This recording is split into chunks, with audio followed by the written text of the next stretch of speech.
Bonjour tout le monde, bienvenue à Par sorti du bois avec Raymond Zahab. Mesdames,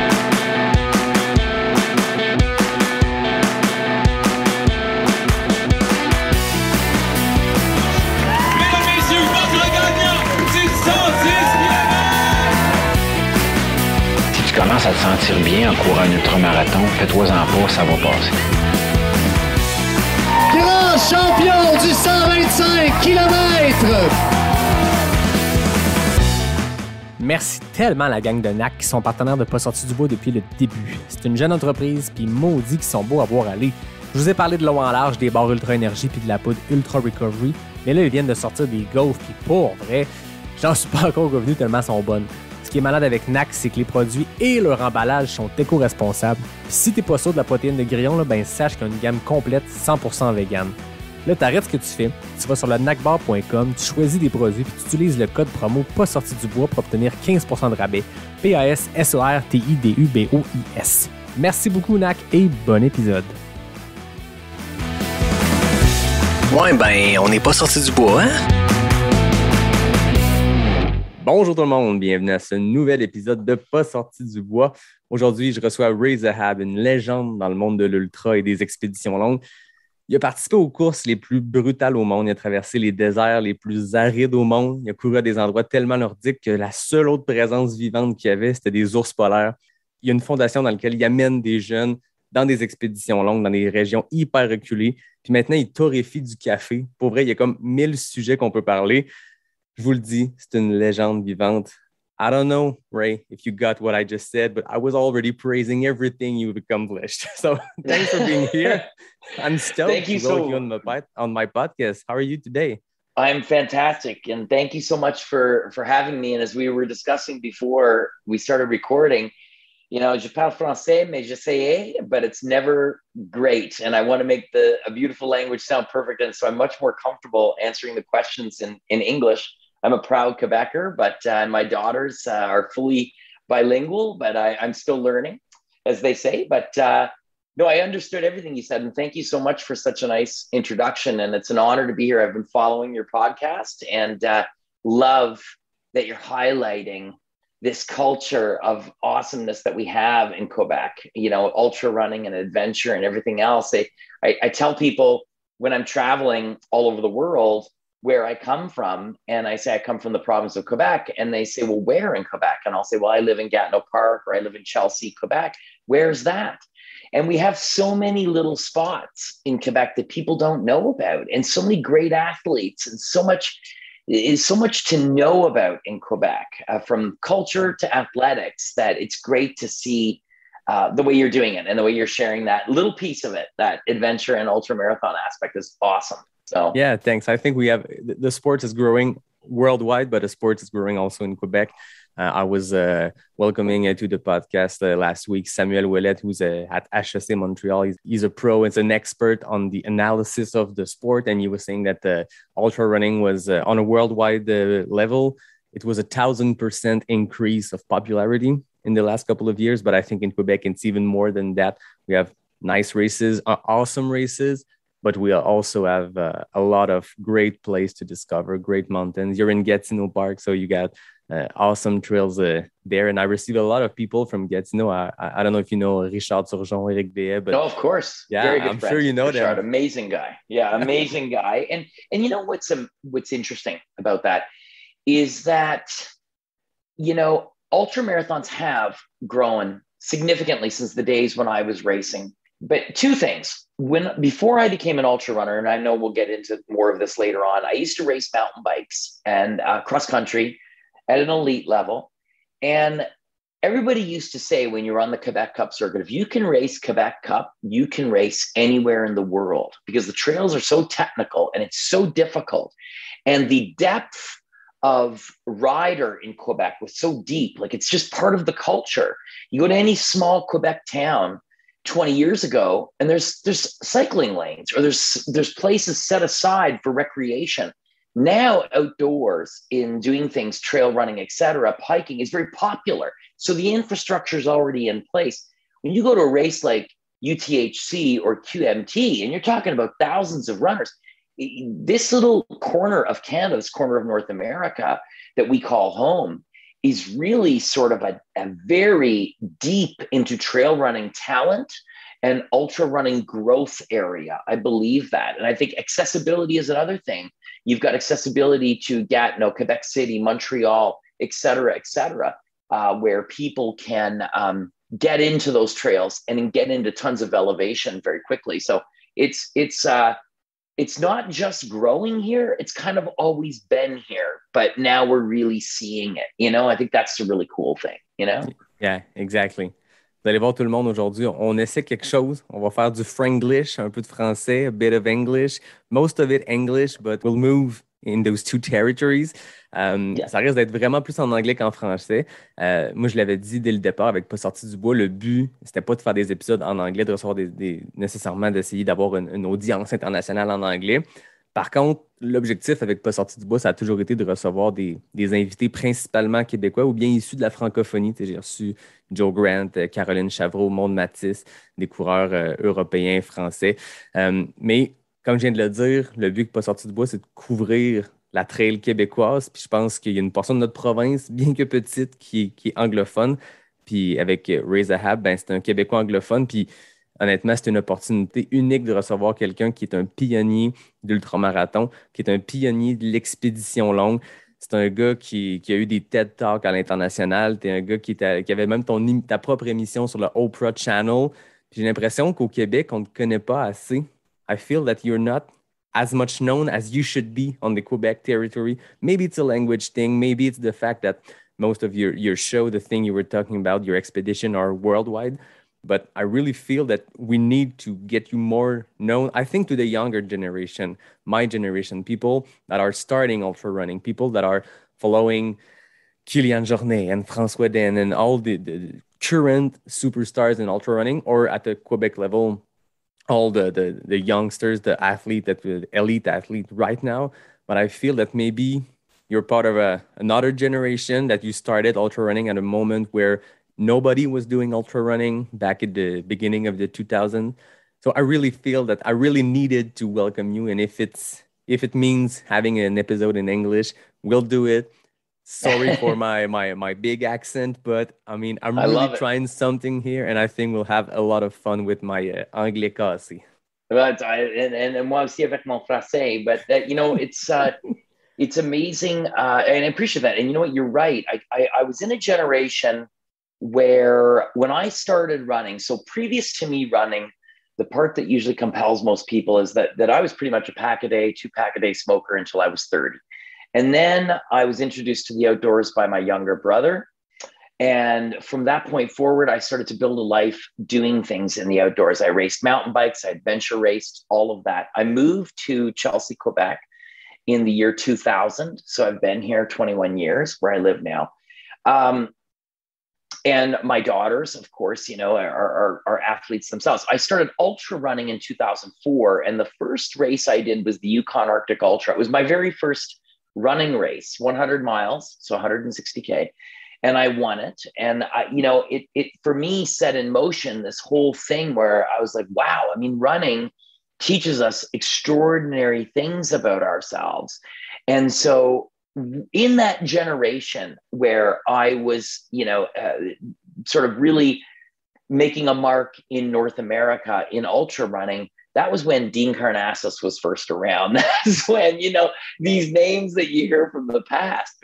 So the years of Scott Jurek and Carl Meltzer and these exactly. guys that today are seen as legend. They're not competing as much as back in the 2000s, but it's a generation that was pioneers of ultra running. And I listened to a podcast a couple of days ago with Anton Krupicka about his big return after 15 years winning Leadville, and he came back in like a time like 4 minutes slower than his time back in his early 20s. But the host was telling him how much he was an inspiration and a pioneer in this sport. And he was like, hey, you forget, like, the real pioneers were the turn of the 21st century. So Scott Jurek, Carl Meltzer, and these guys really were the pioneer. And when Scott Jurek won 7 Western States in 7 years, and I think you were kind of part of that transition. Like, you were there, like you said, your first ultra race, 100 miler in Yukon. I mean, How did That's you right. go from a 2-pack a day smoker to I'm going to start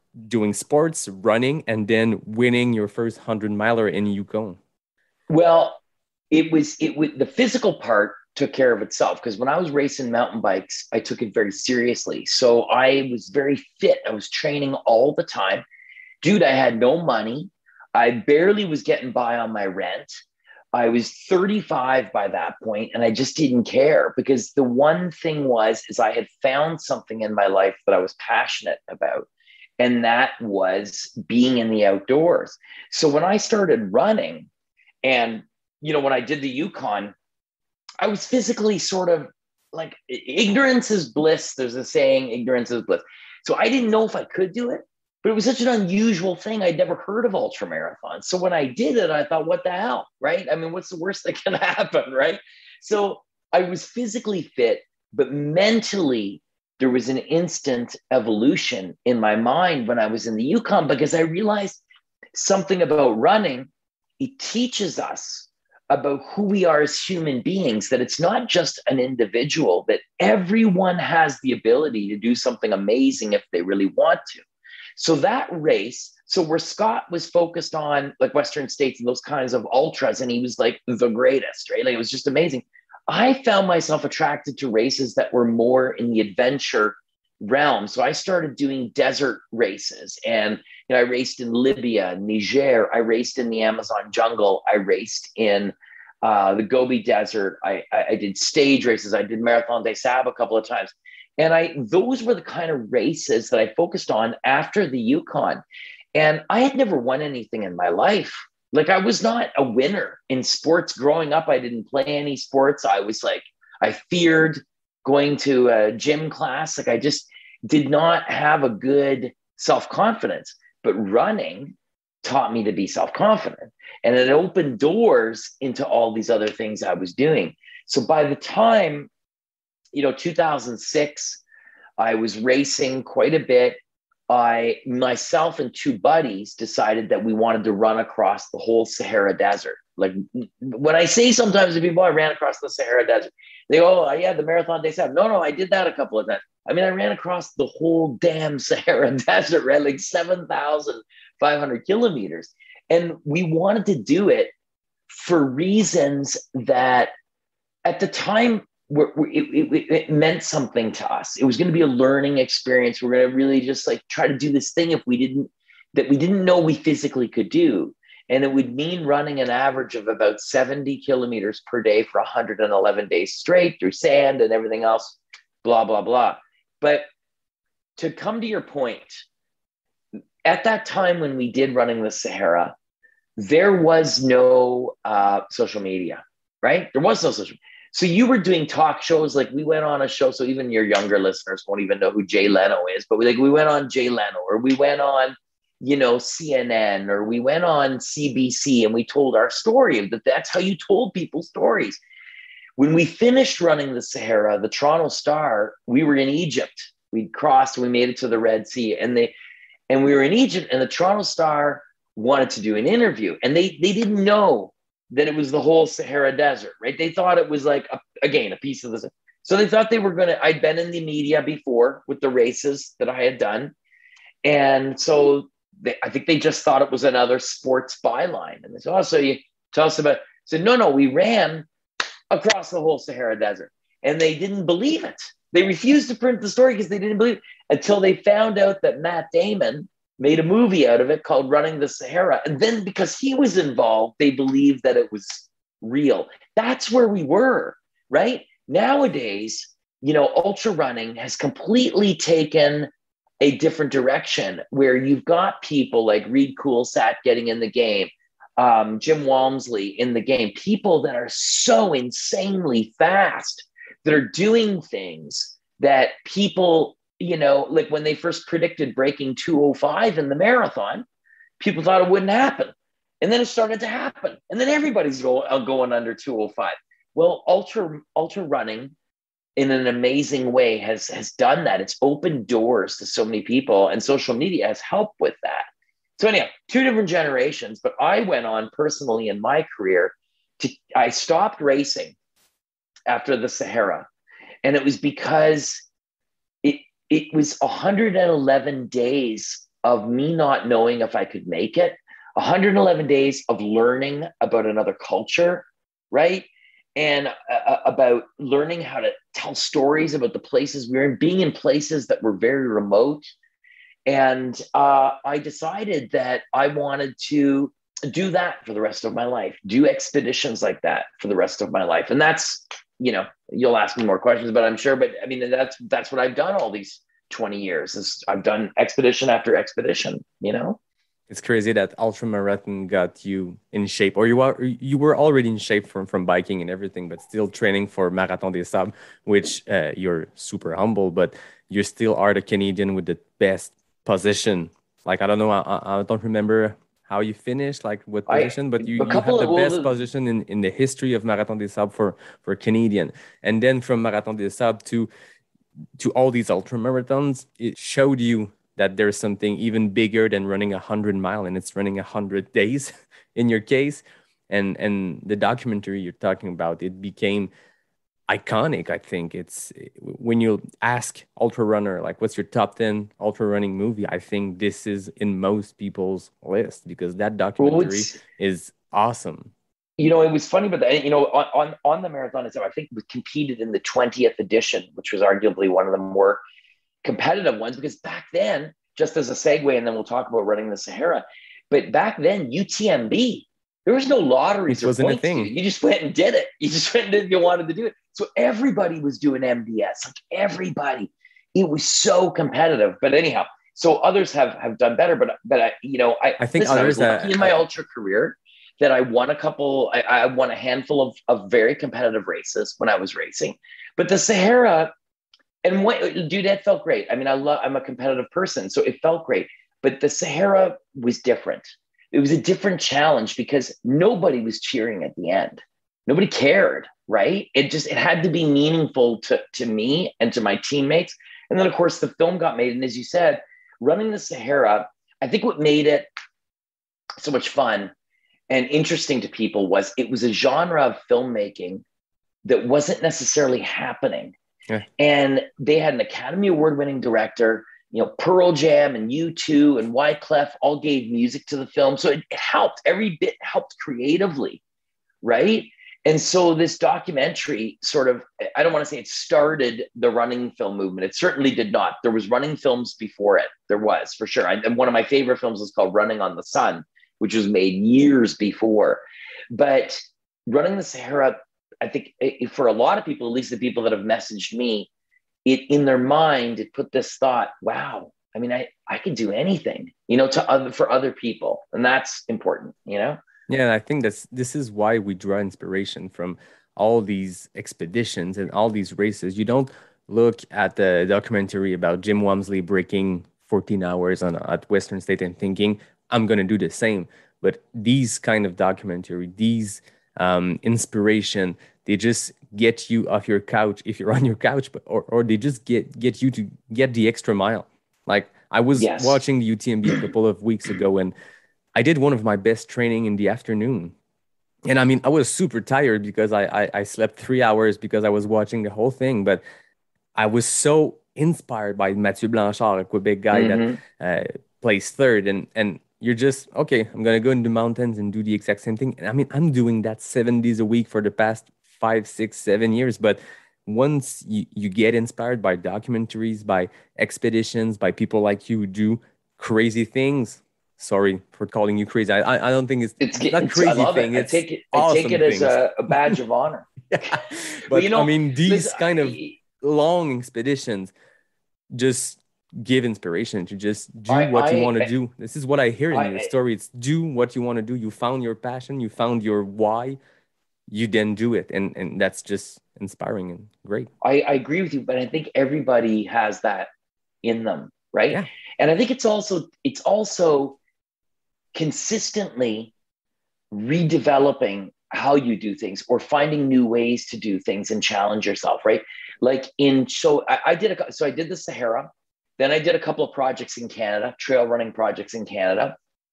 And then in 2008, December 2008 into 2009, two buddies of mine and I went to the South Pole, and we got dropped at Hercules Inlet, and they brought skis. So Hercules Inlet's the frozen ocean on the coast of Antarctica. My two buddies are amazing skiers, so they brought skis, and I was like, I know I can keep up on foot, even though we're each pulling 185 pounds behind us because no support. I said, I can keep up to these guys on foot, but I don't think I can on skis. I love to ski, but they're like national level skiers, right? So I'll go on foot. And so the Twin Otter, the airplane's dropping us off on the coast, and we're unloading all the stuff. And the pilot says to me, oh my God, we forgot your skis. And this is like as far away from civilization as you can pretty much get, right? And he's like, oh my God, we forgot your skis. I said, no, I didn't bring any. And he said, what, are you crazy? And I said, no, I'm comfortable. We're going this way. Like, this is how I'm going to the South Pole. Well, 33 days later, right, and change, we arrive at the South Pole after being out there. We brought a little bit of whiskey every night to have a drink every single night we were out there. We laughed our asses off, dude, while we were out there, but we worked hard during the days, and we broke the world record for unsupported travel to the South Pole. And that was such a huge thing in a way for my friends that were following along, or for anybody that was involved. We had tons of schools following the expedition, because I was this guy who ran across the Sahara, and now I'm going to the South Pole, right? And so I think it's like trying new things and doing different things. Now, since then, I've done multiple unsupported winter expeditions in the Arctic, and it always seems to go up a notch, right? All the deserts I've crossed since the Sahara have gotten more difficult, and there's other things that come into play, but still I love what I do, and I do what I love, you know, and I think that that's really important for people, you know, that it's finding what you love, but always reinventing how you're doing things, you know?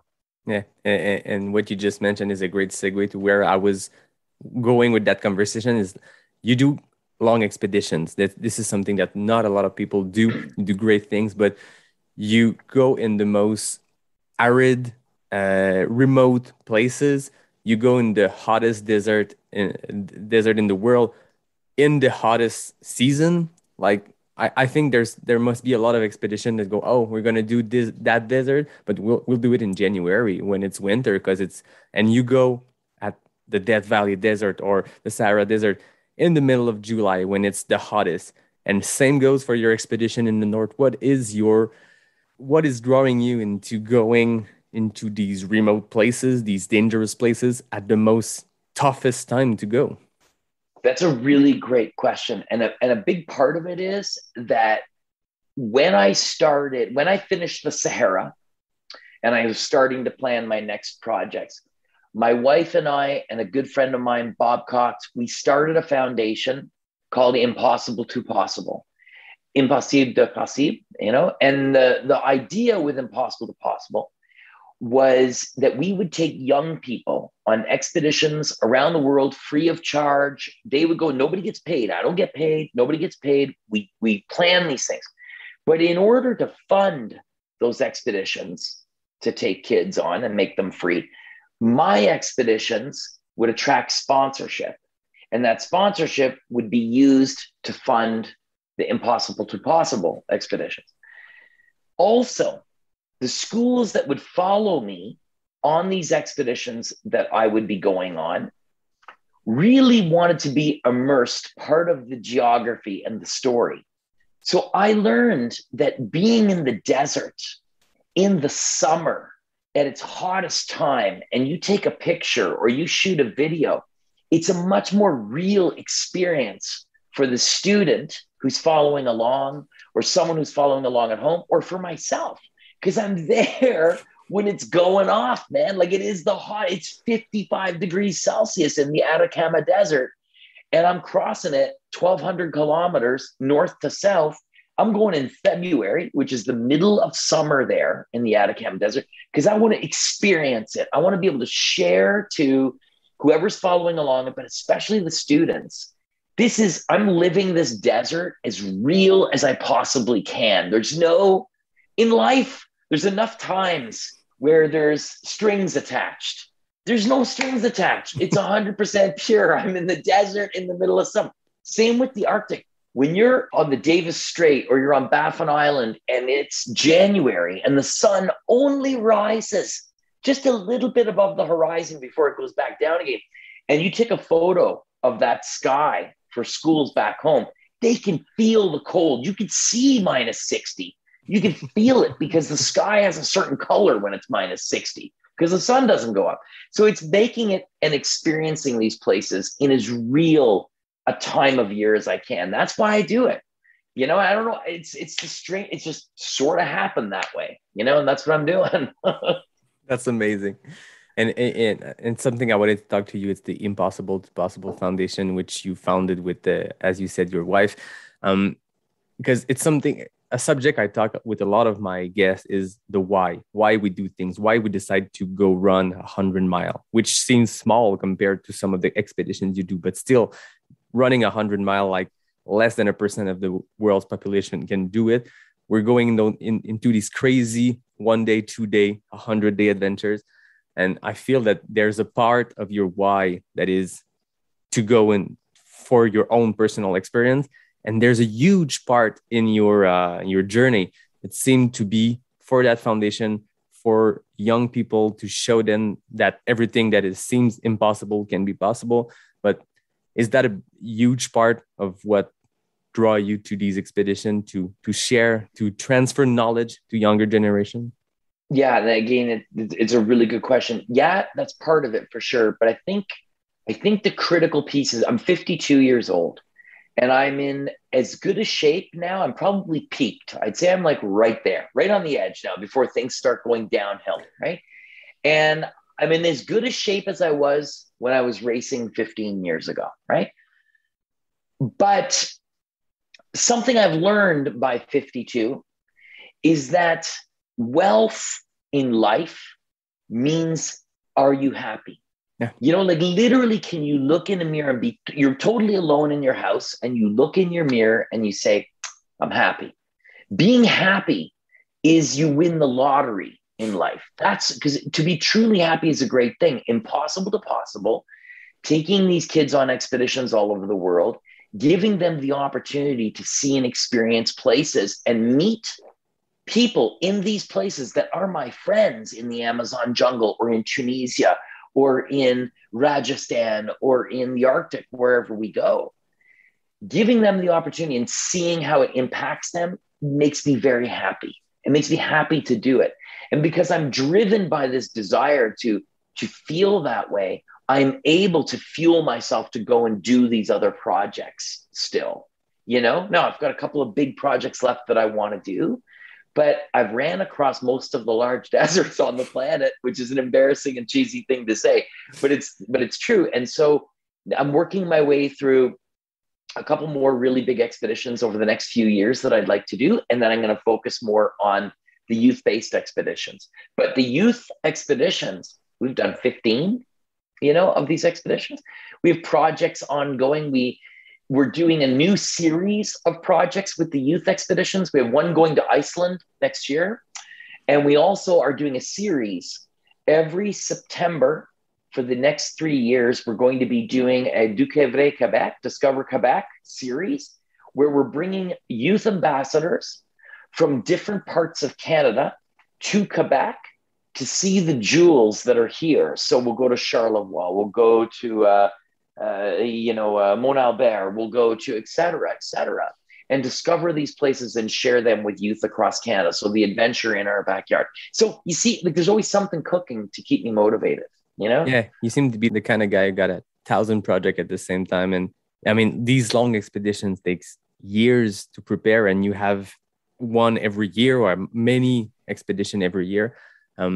When you have an idea, when you have that burst of inspiration and say, okay, that desert, I haven't crossed it yet, let's do it. How long do you prepare your expedition? How do you decide who will come with you? Are you doing it solo or with a group? Are you going to do a film? How you find your partners? Just walk us through the path of having an idea and then a couple of years later doing that idea as an expedition. So the Atacama, use the Atacama or the Gobi Desert, which are both places that I cross, of course, in the middle of summer. over 2,000 kilometers for the Gobi Desert and 1,200 for the Atacama Desert. I had the idea to cross those deserts about 2 years before I went, each one. So I would give myself 1 year of dedicated training and preparation. I knew I would be crossing them solo, alone, for the most part. So with minimal resupplies. So when I crossed the Atacama, although my average dropped because of a few days of injury, most days I was running 70, 80 kilometers. And I was getting resupplied twice, maybe per the day. It's over 50 degrees Celsius. And I'm navigating cross country most of the time with all the supplies I need on my back if something should go wrong. So there's parts of the Atacama Desert that I'm crossing that, although I have mapped and prepared for 2 years essentially, but a year in advance, there's mountains I'm going to go through that aren't on a map. There's valleys that look like something on Google Earth, and then you get there and it's not at all what it looked like on Google Earth, right? So your navigation is critical because it's a life and death thing. Even more the Arctic expeditions or Siberia or Kamchatka or any one of those colder winter expeditions that I've done, sometimes it's 4 years. I come up with the concept and then I start the planning because there can be zero error. The margin of error is death. When you're doing a winter Arctic expedition, it's dark. You're talking about polar bears. You're talking about storms where it can get to minus 65. They're very difficult projects to do, no matter where in the world. When we were in Kamchatka in winter 2019, we were weeks out in the wilderness, and every morning we would wake up. I was with a teammate on that one, Stefano Gregoretti from Italy, who we've done a number of projects together. We'd wake up in the morning, we'd go outside that tent, there'd be wolf tracks the size of your hand. They have giant wolves out there.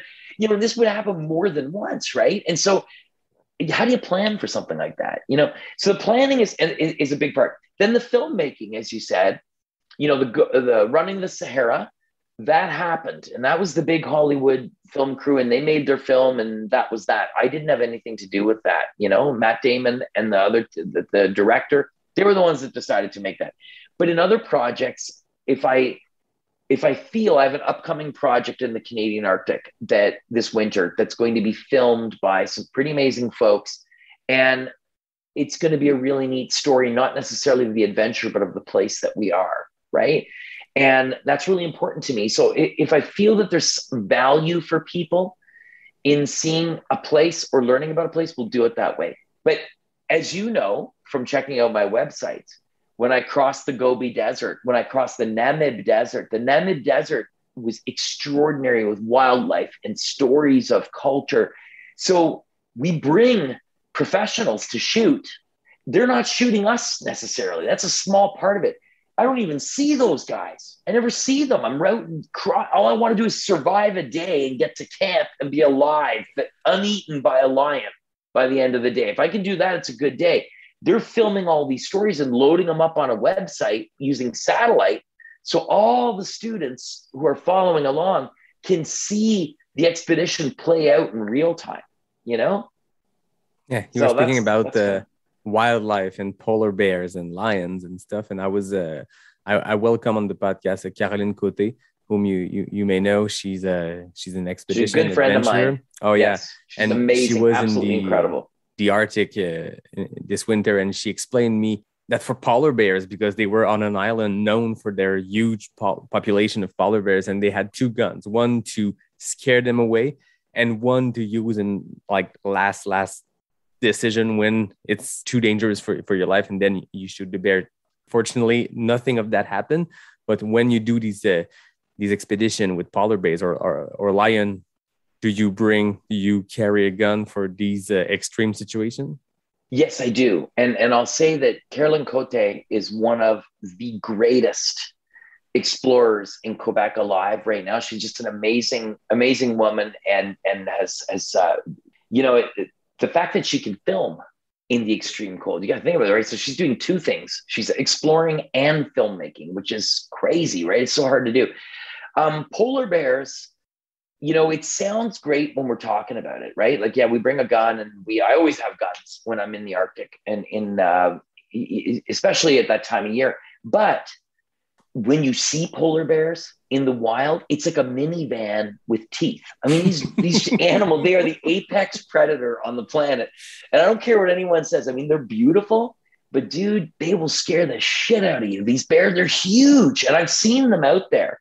And then for the rest of my expedition, I'm looking over my shoulder, right? And it's so you don't want to have the situation where you've got to pull that gun. Because if you have to pull that gun, it's a really bad situation, not for the bear, but for you, because you're probably not going to make it if it comes down to that, you know? Just oof. But you know what? The lions in Namibia were terrifying as well, as were the baboons. So I crossed with Stefano. We did it together. We crossed the Namib Desert in summer 2018 from basically the Orange River, the South African border, north, very close to the Angolan border. And we crossed canyons and just dry riverbeds. It was never endless wildlife in Namibia. And we would have troops of baboons following us. And we didn't have a firearm. And all I was thinking is, like 30 baboons coming down on you, you're going to last like 1 minute, right? Like, it's just terrifying stuff. And then, you know, there's the spiders and the scorpions and all the other crazy things that I've seen or been bit by or whatever over the years, right? And I've had parasites from the Amazon. I've had, you know, been chased by wild boars on 2 different continents is one of my favorite ones. You know, the wildlife is amazing. It's beautiful. There's more beauty in the wildlife than there is to fear. That is for certain. But you seem to always remember the things that chase you or want to bite you, right? So, yeah. You know? Got to admire it, but from a distance. Like, exactly. It's better this way. Exactly. You've mentioned it about your crossing of the Sahara Desert, but you must, yes, meet wildlife, but also meet new culture, meet people, meet amazing people doing these crazy crossing from deserts, or I mean, maybe less in the Arctic because there's no human population there, but do you do some research about the history of what you're crossing? Is there a history goal in your expedition, getting to know what you're crossing and what's the history behind it and what culture, what people you might meet? It's such an intelligent question. And you know what? 100%. Every single expedition I do, or Impossible to Possible does, any monies spent on logistics whatsoever are spent in the region of the world that we're visiting. Number 2, I've established friendships all over the world, whether it's in a departure point, like being in the Canadian Arctic, in the communities. I have many close friends in the communities. Some people in the communities I would consider family. Just like in Running the Sahara, Mohammed Iksa, who, if anybody sees the documentary Running the Sahara, you'll see Mohammed Iksa, Tuareg leader, leads our expedition. Mohammed has been to Chelsea, Quebec to stay with my family and visit with us. Wow. Yes, my second daughter, Annika, her middle name is Iksa, from Mohammed Iksa, which means X. So my daughter's name is Annika X, right? It's in the Tuareg language. So we have a very meaningful connection with the people that we meet. And every expedition that I do, it's one story on the websites and social media, but to the students, that cultural connection is critical to me because we're all on the same planet and we have more in common with each other than we do different. And I think by virtue of adventure and traveling, we can learn so much more about each other, especially when we're respectful of one another and wanting to learn from one another. So the lessons, I've had a lot of stories happen where I've met someone and they've taught me something, you know, in the Sahara Desert, being in countries like Niger, Mali, Libya, where people in these very small desert communities have access. There's no grocery stores. There's nothing. They have access to nothing out there. But yet they're agricultural geniuses. And I've said this before in talks and stuff that I give, that the best tomatoes, man, I ever had in my life were grown in the sand, you know, like because they know how to do that. So you learn these things. And then by virtue of being on an adventure, I learn from the culture that I'm visiting with. I create friendships, and then I share all of that using film and photography so that students and anyone else who's following along can participate in that as well.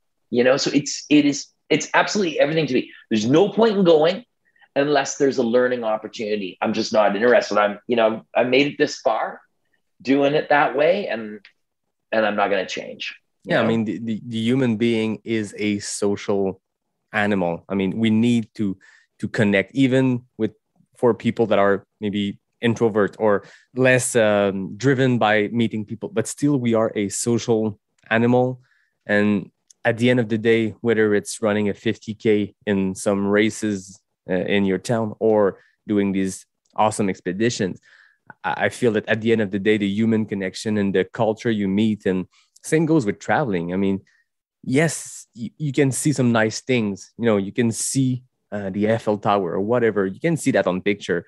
You're there, you see it. Okay, that's good. It's like the photo, but it's the human connection we create. It's exploring a new culture and it's meeting with people. And I'm sure that meeting all the people that you've met in your expedition, this is what at the end of the day is the real reason you seem to be doing all of that. Is yes, the athletic or the physical experience that you live doing these crazy traverse or getting a world record, but at the end of the day, this is the connection we make that are really worth living.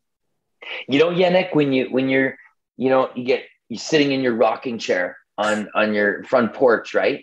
You don't look back through your life and think about, well, I've achieved that or I've achieved this necessarily. You think about those personal relationships, the people that you've met, because that's what sticks with you. Yeah.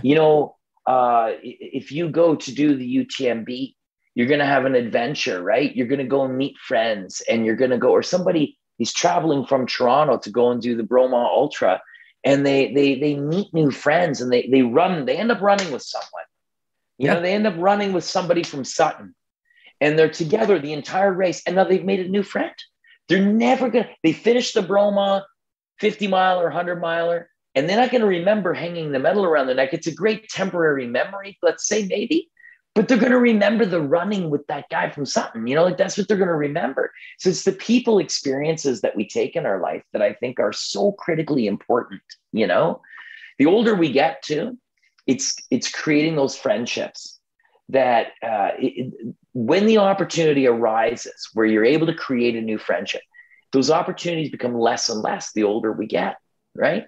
Yeah. And so you're on this planet for a finite amount of time. It can be 5 days left, or it can be 500, or it can be 5,000. It can be whatever, but you got to live every day like it's your last one. Right. I mean, you really do. And that applies to running, friendship, meeting people, experiencing things. You don't go into a rose garden and just look at the roses. You smell them, Yeah. I think it's well said. This is exactly what we remember from any races. If we go back to ultra running or whatever, it's the people you do it with. And it's I always say that ultra running is not a solo sport. There's one person carrying that bit, that number, and then you go on sports stat and there's one name. But behind all of these personal achievement, there's an army. There's the people you ran with. There's the volunteers. I was volunteering this morning at a race, and it's so much fun to see people and to feel like you're a small part of an accomplishment. But you see one runner in need and you help him, and maybe it won't matter, but maybe it will matter. So might as well do it. And there's your crew, there's your pacers. There's an army behind every personal achievement. And I feel that on an expedition, it's even bigger than that. You know what? And it doesn't matter if you're the last place runner or the first place runner. Everybody sort of has that same experience that you're talking about, that army of people like around them that make it what it is. For me, as I'm doing these expeditions, and it's my full-time gig, it's my job, that's what I do, exploration. But my kids, have started they're 13 and 10. They're expert Nordic skiers. They are flat water paddlers. They're trail runners. They run a ton. They've started to forge their own path. Like the flat water path, they do C1 and K1 flat water, and they love it. And it's not what my wife and I do. You know, she's a trail runner. She finished second at Moab 240 one year. She loves this stuff.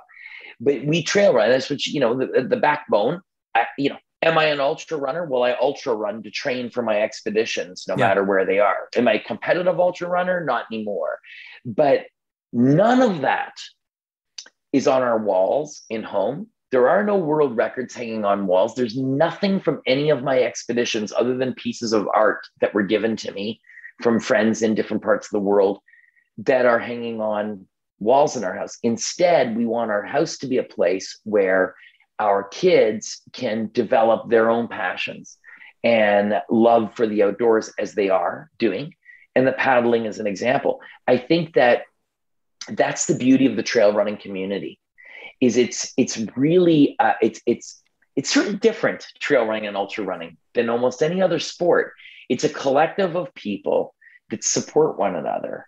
And you see it, if they're there with themselves or with their partners or with their kids, you sort of see that nurturing environment. So I think it's a sport, as you say, to prove your point, where everybody's involved. And I think it's so great, Something that explains this, or part of it, is the fact that most people do this sport to finish.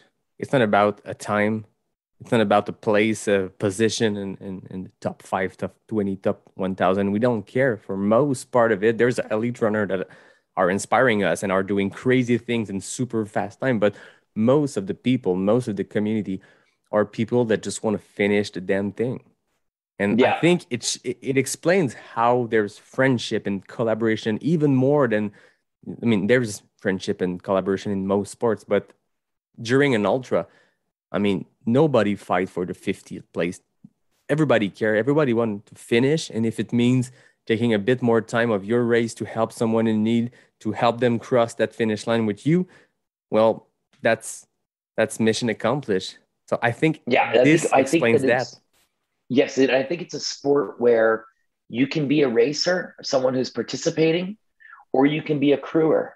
Like, I've crewed Badwater, I don't know how many times for people. I've crewed my wife in all her 200s. I've crewed friends in different races. And I love that as much as doing my own thing, because you get you derive the same joy from it. Like you see any crew. Crews, we have fun when we're out there crewing people, and it's very unique to the sport. I think, it's a neat sport for that. And it's very unique. Now, we were talking before about the youth expeditions and with Impossible to Possible, and how these kids go and they do these things and they learn about the people and the cultures, and they're pushing themselves in these remote places. It's kind of the same thing on that. We'll have 5 youth ambassadors on a youth expedition, but there's a crew of 15 people. If I'm on an Arctic expedition, there's no one. It's either just me or just me and my teammate. Occasionally there'll be some filmmakers, but it's at points, right? Because usually we're on our own, we're unsupported. Same goes with my desert expeditions. Super lean crew. And if anybody's doing film and photography, and we've worked with some amazing people, they're off doing their thing, right? So I'm only going into camp, waking up and going again. But an Impossible to Possible youth expedition, you've got educators, filmmakers that teach the youth ambassadors how to shoot film, teach them how to take photographs so they can share their journey. And so you've got this faculty of 10 to 15 people creating all this educational programming that's built around these kids. It's very similar to a standard ultramarathon where you've got people, an exponent, you have 5 people crewing one person. Well, you have 5 kids out there, so you got 15 people or whatever, right? And it's incredible how you see in those young people, what they take from that is that it's not just their expedition, but that they're working as a collective team to accomplish their goal, on the expedition. And it's the same in running, same in ultra running, Yeah, exactly. There's something I wanted to talk to you, because I've discussed that with Caroline Côté. You've done expeditions all over the world. Have you witnessed the negative impact of humans on the environment? Like, we hear about stuff and we read about stuff and we trust these scientific articles, but you, just like Caroline, went there face to face. You can witness it. Have you witnessed that over the years? Oh yeah, for sure. I mean, in many places, I've crossed Baffin Island 9 times. And in those 9 times over all these years, there's a glacier that I used to use to navigate towards.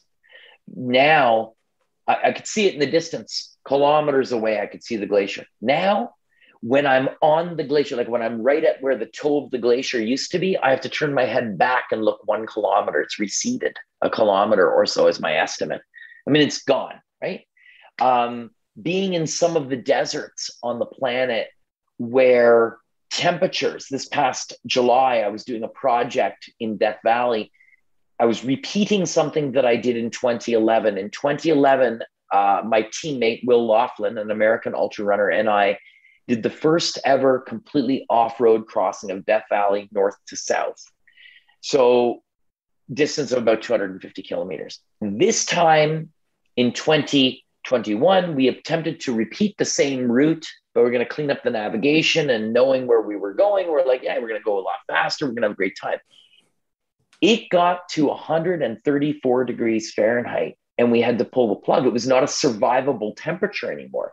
And it's a much longer story, but I remember saying to Will, we were 20 kilometers or so between resupplies, and you can't get a vehicle. Like, we're off-road in the middle of the Death Valley Basin. It's just jumbles of rocks and huge cavernous drops and whatnot. And I said, dude, if we go to this next resupply, we're committed. We were drinking 10 to 15 liters every 20K. And it was so hot and the wind was so hot. I said, we're not going to survive. Doesn't matter how much we drink. Our bodies cannot cool anymore. And I've been in the hottest places on the planet multiple times, successfully crossed deserts. I never experienced anything like this, where it was like so obvious to me that we're experiencing a climate thing. And it was 24 hours of the hottest temperatures recorded there in Death Valley. Perhaps might be the 24 hours hottest ever. I'm not sure, but a 24-hour period, it was right up there.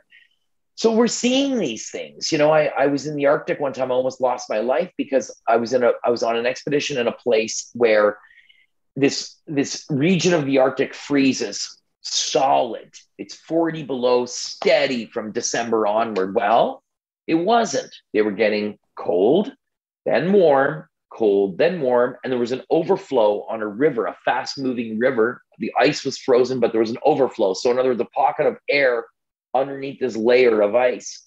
And I was scouting ahead of my teammate Stefano to find safe passage for us to cross these mountains.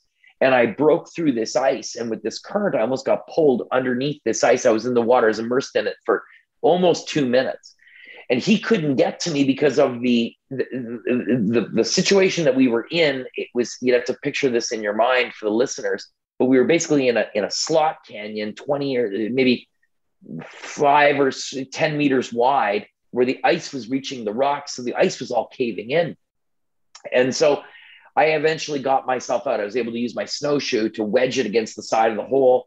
And I pushed up on the ice and I rolled out of it. And it's a much longer story. I survived. I didn't think I was going to. I thought I was going to die for sure, and I would never see my family again. But it took 2 days of trekking through snowstorm after that to get to a point where some hunters who were with a buddy of mine on snow machine could pick us up. So that moment taught me that I need to be even more vigilant and diligent when I'm on my expeditions and planning. The world is changing. And for our young people, you know, kids, this next generation, have we reached and gone past the tipping point? I mean, we can't give up. We have to keep hammering on, but we have to make some drastic changes. Like, this planet is forever affected. And here in the West, we think, oh, well, you know, we got our Starbucks and we're good to rock and roll, right? It doesn't work that way, you know, and there will be food scarcity. There are people starving and dying all over this planet because it has become so arid and ungrowable, right? The discrepancies in wealth in the human population and quality of life, that gap will increase with climate change. So climate change affects, and global warming affects everything from economics and agricultural and health, just the general health of the entire world's population. So yes, I've seen those things on many expeditions. Those are a few examples, but there's many others as well. Yeah, and that's scary. And something I thought at some point is that when it will affect the economics of it, like the world economy, this will be, unfortunately, the red alert for the people that can make a change politically with laws and everything. And right now, there's proof that economically, the climate change is affecting the world economy. And it still doesn't seem to be the number one priority to most of Western politicians. And I mean, we're not going to do an editorial here, but still, at some point right now, it affects the economy. And I thought that, unfortunately, some people needed to witness it with their wallet to, at some point, make a change. And it still doesn't seem to be enough. Because and I know I understand, you don't want to turn it into a climate change talk, but think about it. It's not affecting people day to day enough yet. Now, if you live in Vancouver, maybe your mind has been changed because BC's been on fire, right? I mean, you're living in times when the weather was never like that, right? So listen, all we can do, I hope, and I know there's a lot of young people these days that are active and activist when it comes to climate change and making a change. And we need that. We need more people on the side of that, because it's not a question of if the world is changing or not. It's changing. And as you said, economically, there's a huge swath of this world that's already been massively impacted. Yeah. And we have to do something about it. But at any rate, I digress. So yeah, I hear you, man. I hear you on all this. I agree with you. Yeah, let's get back to ultra running stuff, because there's one subject that I wanted to talk, because in the last couple of months, people in the trail running community, and even more in Quebec, they saw that new brand of Canadian trail running shoes. And the marketing campaign for Rendre was amazing, because it was based on mystery and suspense. And they were posting photos, and you were not sure, you didn't saw the foot of the runner. So you were like, okay, it's a new running shoe, but there's photos and we don't know what it is. And they're talking about a revolution in the ultra running world. And I love, as a comm guy in life, as a comm expert, I really love that marketing campaign. But at some point, Rendre unveiled that new running shoe, and they announced that you were a part of the development of that shoe, the Rendre 001. Tell me more about how that opportunity came into your life, and how did you work with the team there to develop that shoe? Yeah, well, because I'm so old, I've worked with many shoe companies over the years, right? So I developed a shoe with Innovate. People know Innovate was popular at one time. So I knew the original owner of Innovate. His name was Wayne Eddy, and just a visionary, an amazing man. And so I developed a shoe with Innovate that did really well. It had the features in the shoe that I really liked. And then I ran in different shoes over the years, but I've always liked road shoes. So if any of your listeners go to my website or my Instagram or whatever, and they look at photos or my Facebook, and they'll look and they'll say, oh, that guy ran across Namibia wearing road shoes, right? I mean, gnarly terrain, and I'm not wearing trail shoes. And why is that? Because I like the feel of road shoes. There's technology in road shoes. They make road shoes light with updated materials. It's not about making a hard piece of heavy plastic that's on your foot. So I was with Skechers for a number of years, and I worked on a trail shoe with them, and great people and great designers. And after that sort of wrapped up, a friend of mine introduced me to Nick and Willa, the owners of Rendre. They said, oh, they'd love to chat with you. And so I met them. Now, for me, Yannick, there's good gear, and then there's good people. And if you take good people and you combine it with great gear, with great ideas, you have magic. And I knew when I met them, these people were passionate about running and trail running. They have daughters the same age as ours. They get it. Like they just, not that that's an overwhelming factor, but right away, we understood each other kind of, right? Like we clicked, I guess you could say. And they said, hey, do you want to see the shoe where it's at right now? I said, yeah, I'd love to see it. And they showed me where it was at. This was last winter. And I was like, oh my God, it's amazing. I just knew by looking at it, and I didn't understand the materials that were going into it. And then over the course of the spring, I got to know them even better, and we became really close friends. I started wear testing the shoes and commenting, maybe we could tweak this or tweak that and that sort of thing. And then they developed the specific colors as well for the model that I worked on with them. But what I liked about, and I like about this shoe so much, the Dyneema upper is in layers. I don't wear socks when I trail run or when I do expeditions. So I was in Death Valley, salty, sandy, rocky, no trails. There's no trails when I was in Death Valley in July. I'm not wearing socks. I just don't. Namibia, no socks, you know? So I prefer to go without socks when I can, or a super, super thin sock. I like to feel everything, right? This shoe has no seams, so I can just put it on and I don't get blisters. But I wanted a shoe that was grippy, light enough, and resilient without a rock plate, so that you're not bouncing and getting kicked off of rocks. That's why I've always wore road shoes. Wore road shoes in every ultra I ever raced, and I've worn road shoes in most of the things that I've done that are not Arctic. And this shoe is that, you know. So that, long story short, that's how I got involved, and I'm super stoked for what's coming around the pipe next year.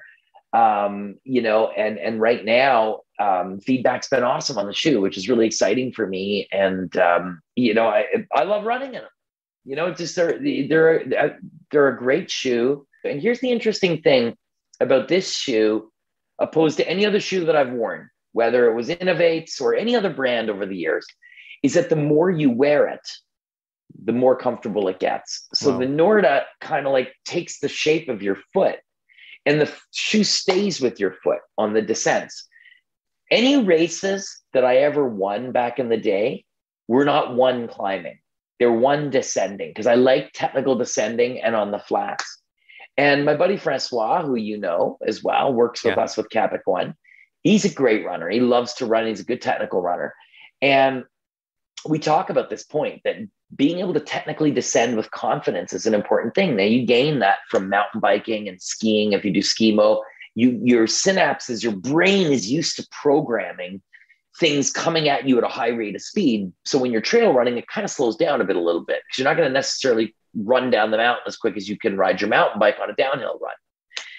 With what I like underneath my foot is something that instills confidence. And that's what I was finding with the Norda platform, because that upper is like, it encapsulates your foot like a sock. And when you look at the shoe on the internet, and you're like, wow, that thing is as high as a Hoka, but it's not, because your foot sits low inside. Yeah. And I'm used to running in, to give you an example, I'm used to running in the Skechers Razor 3 road shoe, which is the racing shoe, which I can't remember the stack height offhand, but you can take the shoe and bend it in your hands completely in half. It's 6 ounces or something. So transitioning from that into the Norda, it was almost seamless. I mean, you know, for sure, the Norda is a trail shoe. It's going to weigh a little bit more, but it has that lightweight responsiveness and cushion, but it has the mega grip. And interesting, if you flip the shoe over. So we've been testing the shoes. I've been wear testing the shoes, right? All spring, all summer, used them in Death Valley. I'm like, damn, these shoes. Like, I've used Mega Grip before. Vibram in Italy used to adhere Mega Grip to the bottom of my Skechers road shoes if I was going to do something really gnarly. But it was never grippy like the Nordas. And we're like, what the hell? Why are they so grippy? And if you flip the shoe over, there's the chevrons, right? But there's also contour lines. It's actually a map. I think it's of Mont Royal, could be corrected on that. But it's contour lines. And those sipes, those contour lines, provide an extra layer of grip. And that's what we figured out, is making them so insanely grippy. So there's like this Quebec heritage like embedded in the shoe, right? And that's what's giving you the grip, which is totally rad. Yeah, and not just on aesthetically, it's not just aesthetic. It's great that you got the Quebec heritage, as you say, under the shoe, because you get the outline and the relief, but it really give more grip, and it's great. I mean, it really is a great story. I find descending in them is the key. Like that, I like a shoe that I can descend quickly. Yeah. And I feel like I'm in good control. You know, you lace them up and I'm in good control descending. And I love that. I love that feeling. So yeah. So there you go. That's the story about the Nordas. Really cool. Je me permets une courte intervention parce que je ne sais pas si vous le savez, mais Zahab, c'est un athlète ambassadeur pour Exact Nutrition. Puis comme on a l'habitude de le faire, on vous organise un petit concours. En fait, allez voir sur les médias sociaux juste après la diffusion de l'épisode. Tous les détails du concours vont être sur les pages Facebook, Instagram de Exact Nutrition et de Pas sorti du bois. Puis vous le savez, moi j'ai le goût de gâter ceux qui se rendent jusqu'au bout de l'épisode en vous donnant un petit indice. Donc cette semaine, l'indice, c'est agrumes boom. Agrumes boom, c'est ma saveur préférée d'électrolytes de Exact Nutrition. Allez sur les pages Facebook et Instagram de Pas sorti du bois, écrivez-moi ça en messagerie privée, puis vous allez doubler vos chances pour le concours. Donc, je remercie Dave et Lawrence de Exact Nutrition, puis je vous souhaite une bonne fin d'épisode. Ciao! The last thing I wanted to talk to you, because it's the main reason why we got to talk together through François, through Capic One. How did you guys got to roast coffee? It's a pandemic story from what I've heard. Yeah, it's a crazy pandemic. So obviously I have two kids who eat a ton of food. Everybody in this house, like our grocery bills are more than our mortgage payment. So the pandemic hit and everything I do for a living stopped. I could no longer make an income. So I wasn't traveling. If I'm not doing expeditions, then that means I'm not working on my next book, or I'm not speaking at an event in wherever, in London or whatever. So I'm not earning a paycheck. I'm not creating film content. And I'm also not fundraising for my charity. So all these things kind of stop. So now I'm not working as much in the foundation during the pandemic. We had started Capic One, guiding adults on expeditions that are not free, guiding adults on expeditions around the world because there was a demand for it. So in 2017, we formed Capic One to take people on expeditions, and a percentage of the guiding fees to take someone, let's say, to the Atacama Desert, a percentage of that guiding fee goes back to support Impossible to Possible. So everything always goes back to Impossible to Possible. So we knew when we started Capic One that someday we would have a retail store on our website. And we knew that if we announced we were going to do that, people would think, oh, they're going to make sleeping bags or something. But we have no interest in doing that. Like I have just no interest in making tents, sleeping bags, any of that. But we all love coffee. Everyone on my team is addicted to coffee and has been since day one. And we have met many people in the industry over the years. We've had supporters in the industry. So we knew that down the line, we would start a coffee business and we would do it right because we're passionate about it. And it had to be done. You've been drinking our coffee, so you know what I'm talking about. I mean, it has to be done exactly right. So long story short, the pandemic hit. We said, we're not doing anything. Let's do this now. Let's take a risk and let's make this happen. And so we worked with roasters that we've known for many, many years. And we helped to create these various roasts. We have another one coming very soon. And everything's fair trade. Everything is small farmer, small co-op. And that's how we got to where we're at with the coffee. I'm not saying that because you guys send me a bag. I mean, the coffee is really, really good. And believe me, I drink a lot of coffee. I can recognize a good coffee. Awesome. Exactly. Exactly. I always like to end my episode with a fun little game called the Question Éclair Knack. So it's the Knack lightning round. It's 10 short questions that you got to answer as fast as possible. Okay. So we got cool. FKTs. We got fastest known time. The fastest male time is Samuel Ouellet in 16 seconds for 10 questions. But the women are too strong at the Question Éclair Knack. I mean, Maïka Lamoureux and Anne Bouchard holds the record in 14 seconds. Anne is amazing. Anne's, I mean, you know. 14 seconds is the record. So it's the first time doing it in English. I'll try to be as fast as possible to fire the questions. Let me know when you're ready and we start. Go. Road or trail? Trail. Coffee or beer? Coffee. North or South Pole? South. Morning or evening?